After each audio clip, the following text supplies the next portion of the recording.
नमस्कार किसान साथियों, स्वागत है आप सभी का एक बार फिर से मालवा की खेती यूट्यूब चैनल पे। किसान साथियों, कई क्षेत्रों में सोयाबीन की बोनी का कार्य शुरू हो चुका है और परिस्थितियों को देखते हुए वर्तमान मौसम का जो मानसून का दौर जारी है, इसको देखते हुए ऐसा लग रहा है कि 2-4 दिनों के बाद तक किसान साथियों कई क्षेत्रों में और बारिश का दौर लगातार चलता रहेगा और वहाँ भी बोनी शुरू हो जाएगी।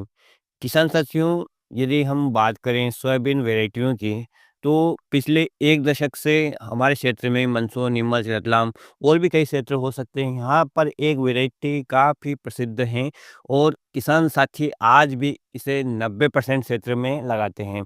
यानी कोई किसान खेती सोयाबीन की यदि कर रहा है, तो अपना जो रकबा है सोयाबीन का जितना भी वो लगाने जा रहा है, उसका 90% एरिया वो उस वैरायटी का रखता है। बाकी 10% एरिया में वे नई वैरायटी ट्राई करते हैं। किसान साथियों, ये एक ऐसी वैरायटी है जो विपरीत परिस्थितियों में भी या यूँ कहें कि कम या ज़्यादा बारिश में हो जाते हैं। सभी प्रकार की भूमि या यूँ कहें कि पथरीली भूमि, मगरे वाली या ऊँचे स्थान वाली भूमि और जो गहरी भूमि है उसमें भी हो जाती हैं।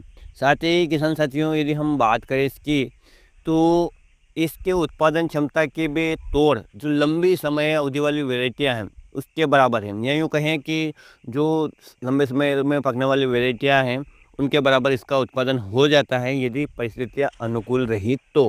किसान साथियों, इस वैरायटी का उत्पादन भी आपको हर वर्ष अलग देखने को मिल रहा है।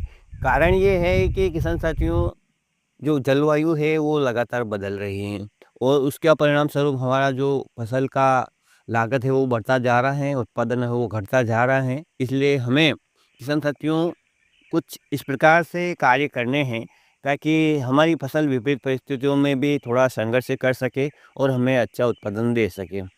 किसान साथियों, जब से ये वैरायटी तैयार हुई है, उसके बाद किसानों ने जाना है कि सोयाबीन की फसल से भी आमदनी होती है। हालाँकि पिछले 2-3 वर्षों में सोयाबीन के बाज़ार भाव ज़्यादा नहीं होने के कारण किसान भाइयों को सोयाबीन की फसल घाटे का सौदा लगने लगी है और वास्तव में परिस्थितियाँ भी यही है। लेकिन किसान साथियों, सोयाबीन की खेती जब से शुरू हुई थी, सबसे पहले काली सोयाबीन की खेती होती थी। उसमें भी काफ़ी समस्या थी कि उसको थोड़ा-सा हरा-भरा ही काटना पड़ता था, अन्यथा वो खेत में तिड़क कर बिगड़ जाती थी। उसके बाद जो सोयाबीन की वैरायटियाँ आई किसान साथियों, जब से मैंने सोयाबीन की खेती में कार्य करना शुरू किया है, तब पूसा 16, पंजाब वन, जेएस 335 ये वैरायटियाँ काफ़ी फेमस थी। ये थोड़ा लंबा समय लेती हैं और अगेती से अगेती रूप से जो पकने वाली सोयाबीन की वैरायटी थी किसान साथियों, वो 90 से 95 दिन का समय लेती थी।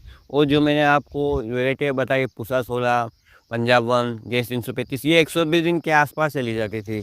इतने लंबे समय तक कभी-कभी बारिश नहीं होती थी, जिसकी वजह से किसान साथियों, किसानों की ये फसलें खड़ी-खड़ी सूख जाती थी या फलियों में दाना बढ़ते वक्त सूख जाती थी। परिणाम स्वरूप उत्पादन घट जाता था। पर्याप्त साधन नहीं थे सिंचाई के, जिस कारण किसान साथी इनकी सिंचाई भी नहीं कर पाते थे। बिजली की इतनी व्यवस्था नहीं थी कि इतने समय तक चले कि आपकी फसल की सिंचाई हो जाए।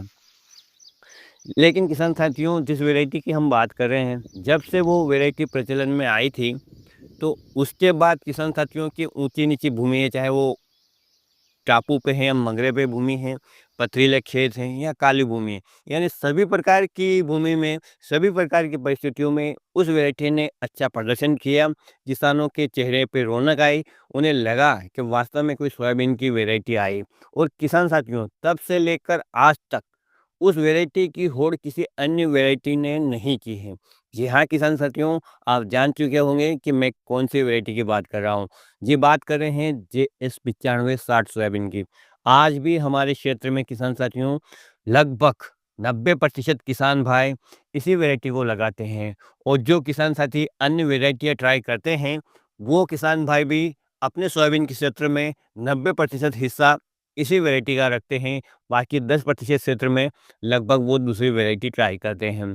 लेकिन इस वैरायटी के जैसा लंबा समय तक उत्पादन देने वाला आज दिन तक कोई वैरायटी मैंने भी नहीं देखी है। हालाँकि इस 1 दशक में किसान साथियों कई वैरायटियाँ आई, कई गई, लेकिन इसके जैसा उत्पादन किसी वैरायटी ने नहीं दिया है।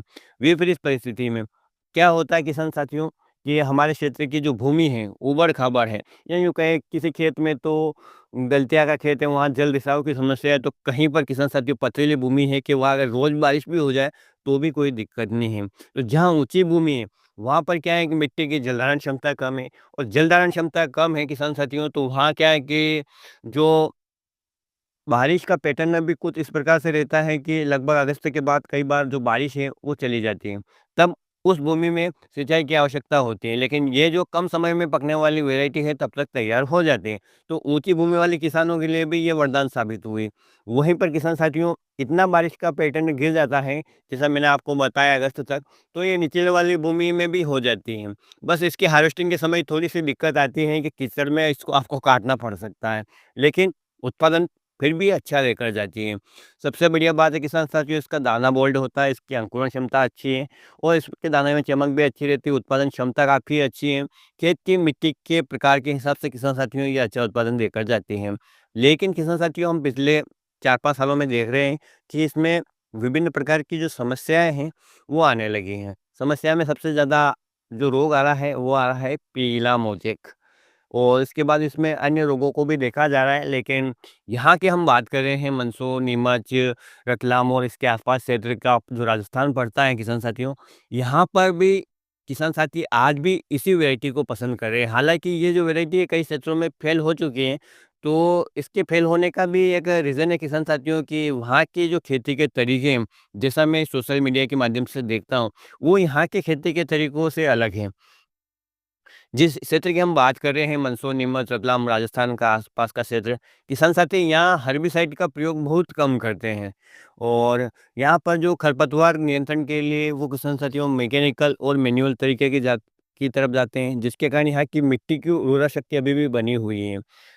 अन्य क्षेत्र में किसान साथी जो हर्बिसाइड का प्रयोग 2 से 3 बार कर लेते हैं, जिसके कारण क्या होता है कि फसल की उर्वरा शक्ति जब घट रही है, तो फसल किसान साथी निश्चित रूप से कमज़ोर होगी। जब फसल कमज़ोर होगी, तो उसपे रोगों का और कीटों का अटैक भी ज़्यादा होगा।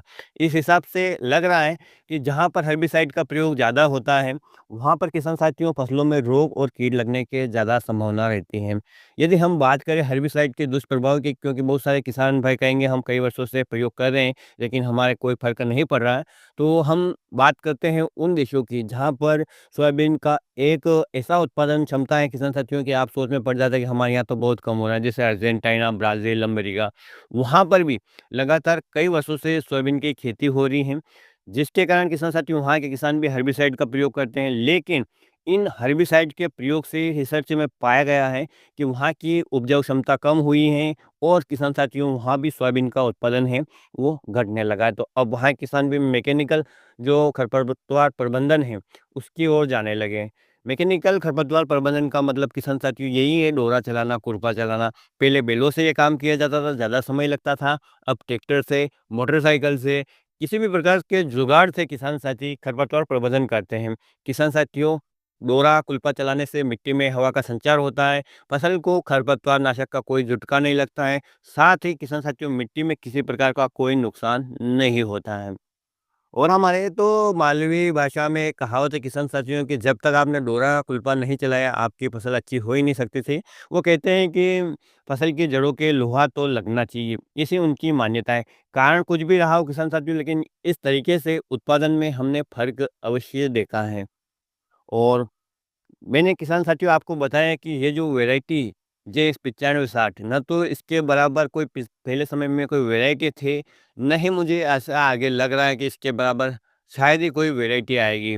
कभी आ भी सकती है, लेकिन संभावनाएं बहुत कम देती जा रही हैं, क्योंकि एक लंबे समय से ये वैरायटी काफ़ी प्रचलन में है, काफ़ी सारे किसान भाई इसके चेहरे से चमके हैं, हालाँकि बाज़ार भाव 2-4 वर्षों से कम है, जिसके कारण सोयाबीन की खेती में किसानों को निराशा हो रही है, और उनके खर्चे भी नहीं निकल रहे हैं। यदि बाज़ार भाव अच्छा रहता है कम से कम किसान साथियों 7 से 8,000 रुपए, तो सोयाबीन की खेती जो इस समय वर्तमान में उत्पादन दे रही, वो भी घाटे का सौदा नहीं है।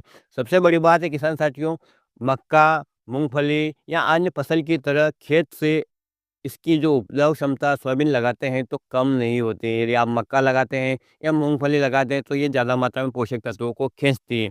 साथ ही किसान साथियों वहाँ की खेत की तैयारी में भी आपको थोड़ा ज़्यादा खर्च करना पड़ता है रबी सीज़न के लिए। लेकिन यदि आप सोयाबीन की खेती करते हैं, तो वहाँ पर आपको खेती की तैयारी करने में भी कोई ज़्यादा खर्च नहीं करना है। साथ ही किसान साथियों इसमें नाइट्रोजन स्थिरीकरण के जो बैक्टीरिया होते हैं, वो आपकी अगली फसल में भी खाद का काम करते हैं। तो एक छोटी-सी जानकारी मैं कब से बताने की सोच रहा था किसान साथियों की नंबर 1 वैरायटी नंबर 1 ही रहेगी। अभी तक फ़िलहाल इसका कोई तोड़ नहीं है। हालाँकि ये किसान साथी आप इसे लगा रहे हैं तो बिल्कुल लगाइए और थोड़े क्षेत्र में आप इसे नई वैरायटी को भी ट्राई करेंगे किसान साथियों तो बहुत अच्छा रहेगा। क्या पता कब कौन-सी वैरायटी इससे भी आगे निकल जाए। संभावनाएँ तो बहुत कम है लेकिन हमें कोशिश करते रहना चाहिए। इस वर्ष सबसे जो ज़्यादा प्रचलन में वैरायटी आ रही है, उसके बारे में भी मैंने पिछले वीडियो में आपको बताया है। जैसे कि जेएस 2303, जेएस 2433, एनआरसी 150 इस प्रकार की वैरायटियों को भी आप अपने खेतों में स्थान दें और इनके रिज़ल्ट देखें किसान साथियों और उसके बाद आप इनका रकबा बढ़ा सकते हैं। किसी भी वैरायटी को लगाने से पहले पहली बार किसान साथियों स्वयं का बीज बनाएँ, वैरायटी का अनुभव लें और उसके बाद ही उसको अपने क्षेत्र में बढ़ाएँ। तो किसान साथियों छोटी-सी जानकारी आप लोगों के साथ शेयर की, उम्मीद करता हूँ आपको पसंद आएगी। पसंद आएगा आप प्लीज़ वीडियो को लाइक कीजिएगा और चैनल को सब्सक्राइब कीजिएगा। जानकारी अच्छी लगी हो तो किसान साथियों अन्य किसान साथियों के हित में से शेयर कर सकते हैं। किसी भी प्रकार की कोई समस्या है तो आप कमेंट में कर सकते हैं। जितना मेरा नॉलेज होगा उतना मैं आपको बताने की कोशिश करूँगा।